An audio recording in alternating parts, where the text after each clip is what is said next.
రాహుల్ గాంధీ ప్రధాని అయితే బడు బలహీన వర్గాలకు న్యాయం జరుగుతుందని కాంగ్రెస్ సీనియర్ విహెచ్ అన్నారు. మోడీ ప్రధాని అయితే ఆదాని అంబానీలకు మాత్రమే మేలు జరుగుతుందని ఎద్దేవా చేశారు. దేశ ఖ్యాతినికి చాటేలా తెలంగాణ ఉత్సవాలను నిర్వహిస్తున్నామన్నారు. అయితే అనారోగ్య కారణాల వల్ల ఉత్సవాలకు సోనియా గాంధీ రావడం లేదని విహెచ్ స్పష్టం చేశారు.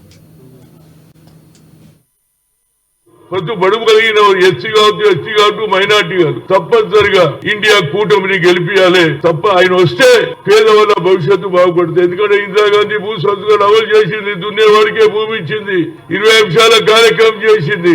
అదే విధంగా ఆయన మనుమడైనటువంటి రాహుల్ గాంధీ గారు కూడా బడుగు బలైన వర్గాలను పైకి తెస్తారని జిత్తునా ఇచ్చేదారి ఇత్తి భాగీదారి అన్నాడు. కనుక వాళ్ళ భవిష్యత్తు బాగుండాలంటే ప్రతి ఒక్కరు కూడా ఈ లాస్ట్ ఇయర్ ఇప్పటిదానికి అందరు కూడా బడుగు బలైన వర్గాలకి ఎక్కడ చూసినా అక్కే ఇండియా ఇండియా ఇండియా ఇంకా అంటున్నారు. తప్పనిసరిగా ఇండియా కూటమి గెలిస్తే రాహుల్ గాంధీ దేశానికి ప్రధానమంత్రి అయితే బడుగు బలైన వర్గాలకు లాభం అవుతుంది.